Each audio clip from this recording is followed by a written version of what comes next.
تین سیکھ ہمیں اصحاب کہف کے واقعے سے ملتی ہے۔ پہلی سیکھ کہ ایمان سب سے بڑی دولت ہے۔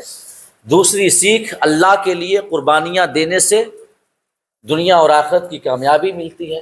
اور تیسری سیکھ اور تیسرا عقیدہ جس کا تعلق ہمارے عقیدے سے ہے کہ کرامات اولیاء برحق ہے، اللہ پاک اپنے محبوب بندوں کو کرامتیں عطا کرتا ہے۔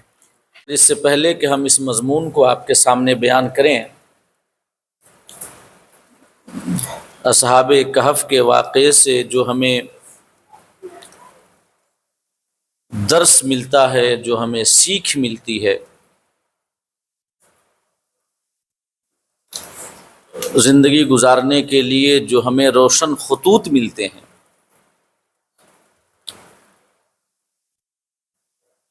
ان باتوں کے حوالے سے میں کچھ ایک باتیں آپ کے سامنے عرض کرنا چاہوں گا۔ اصحاب کہف کے واقعے سے سب سے پہلا درس تو یہ ملتا ہے کہ ہمارے پاس سب سے بڑی دولت ایمان کی دولت ہے۔ دولت ایمان سے بڑھ کر عقائد حقہ سے زیادہ افضل کوئی دولت نہیں ہے، کوئی مال نہیں ہے، کوئی اثاثہ نہیں ہے۔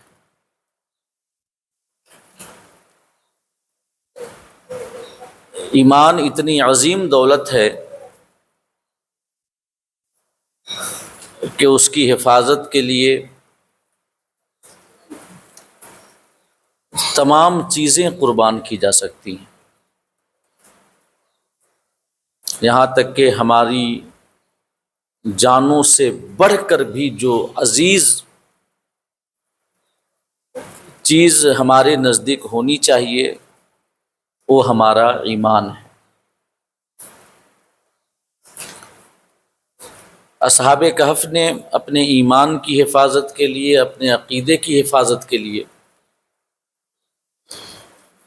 اپنا گھر بار چھوڑا، اپنے خاندان چھوڑے، اپنے بال بچے چھوڑے،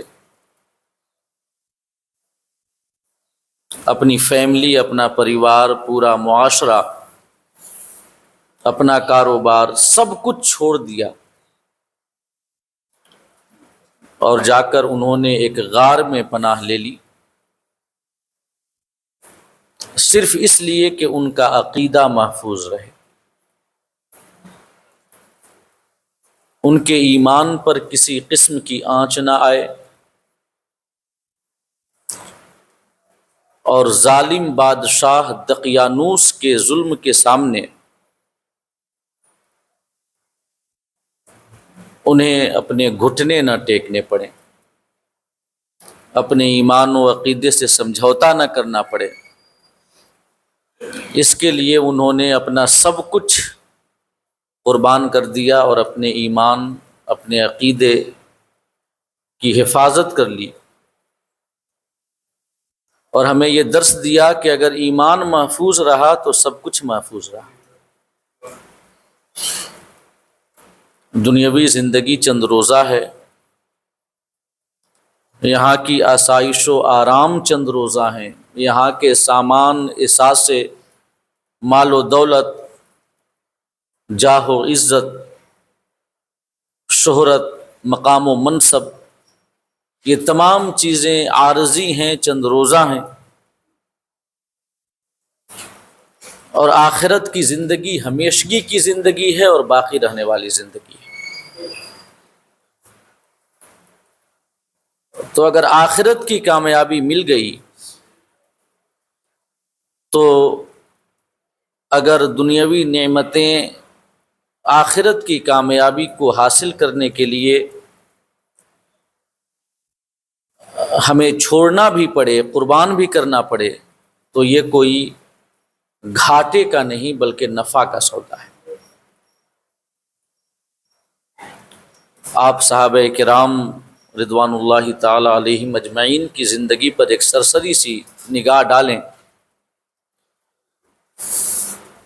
تو آپ کو یہ سمجھ میں آئے گا کہ صحابہ نے اپنے ایمان اور عقیدے کی حفاظت کے لیے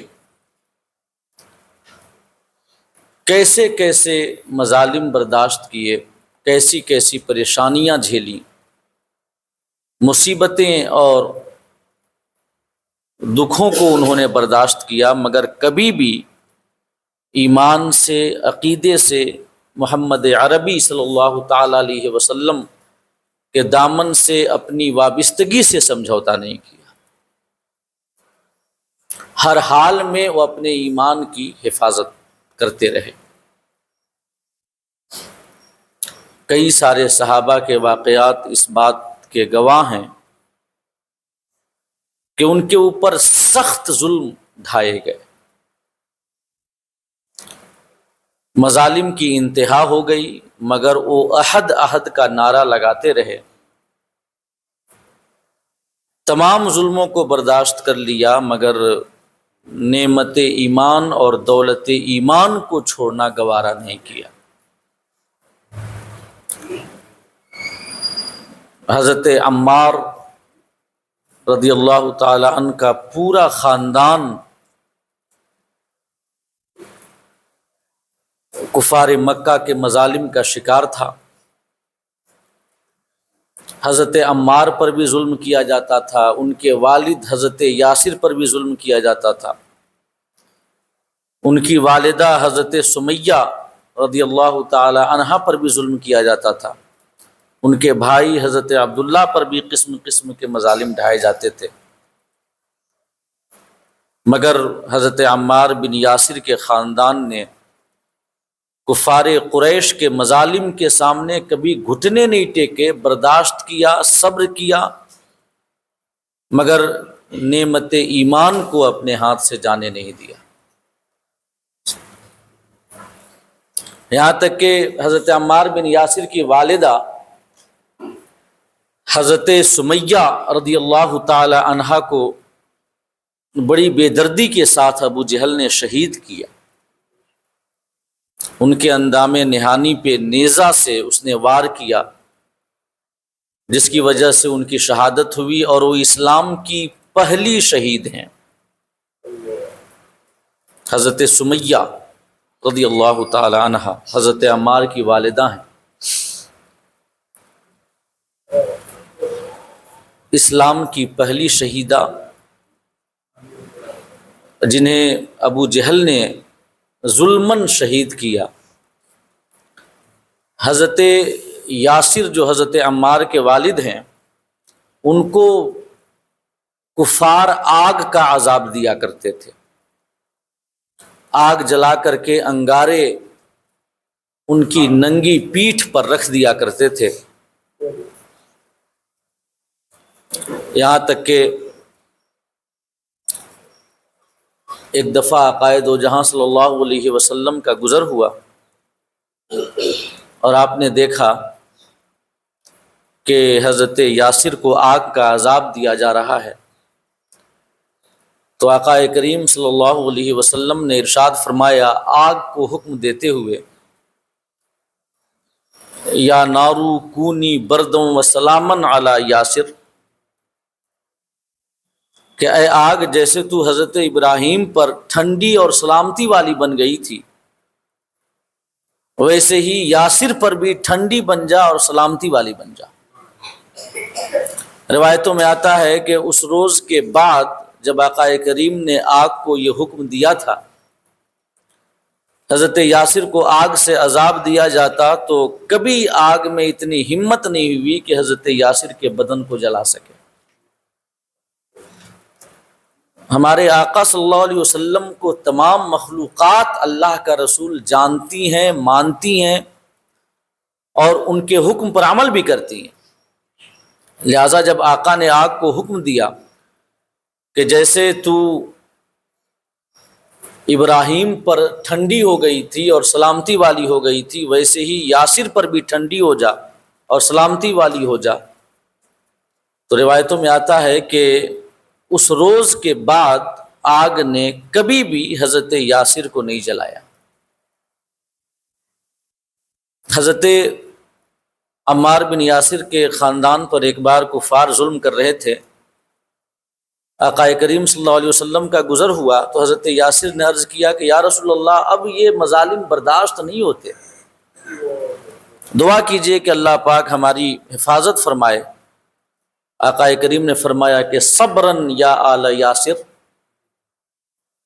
اے خاندان یاسر صبر کرو، کیونکہ اس ظلم کے بدلے اللہ رب العزت اخروی نعمتوں سے تمہیں نوازے گا، صبر اگر کرو گے تو، اور کل قیامت کی آگ تمہیں نہیں جلائے گی۔ تو یہ حضرت عمار بن یاسر کے خاندان کا حال تھا۔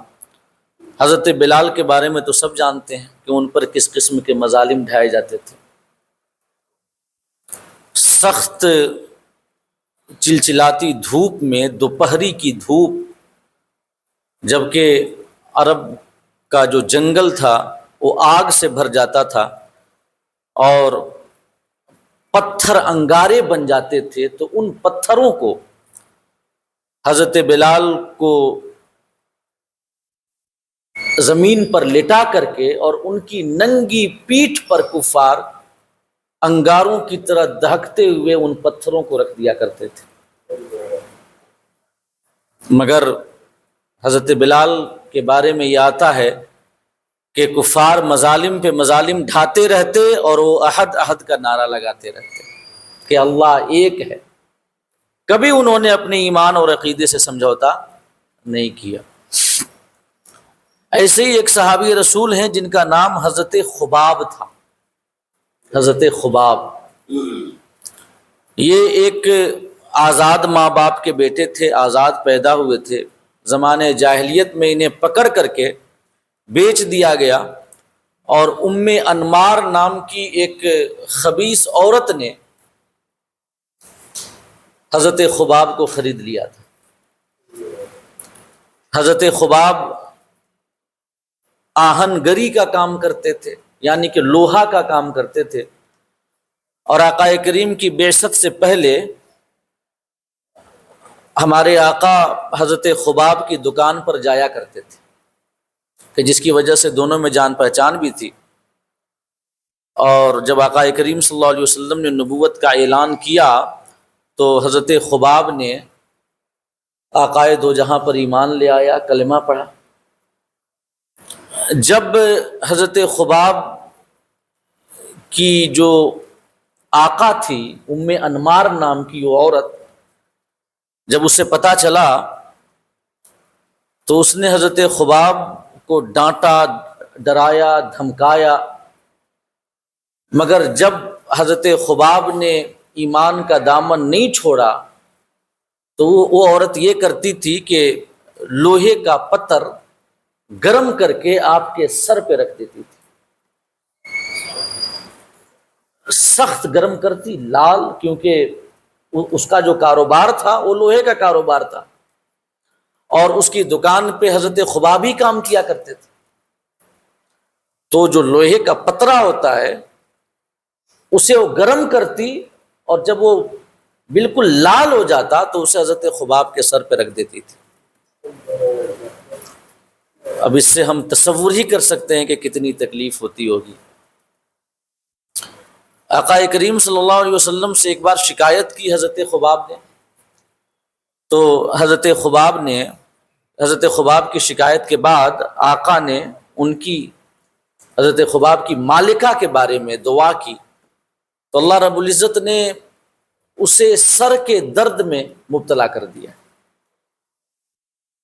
اور جب وہ حکیموں کے پاس گئی تو حکیموں نے بتایا کہ اس کا کوئی علاج نہیں ہے، اس کا بس ایک ہی علاج ہے کہ لوہا گرم کر کے سر پہ رکھا جائے تب کچھ آرام ہوگا۔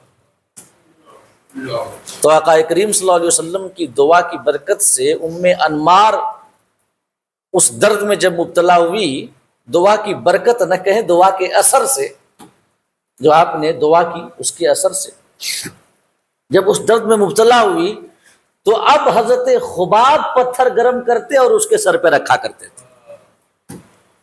جو ظلم وہ حضرت خباب پر کیا کرتی تھی، اللہ پاک نے اس تکلیف کو اسی کی جانب پلٹ دیا۔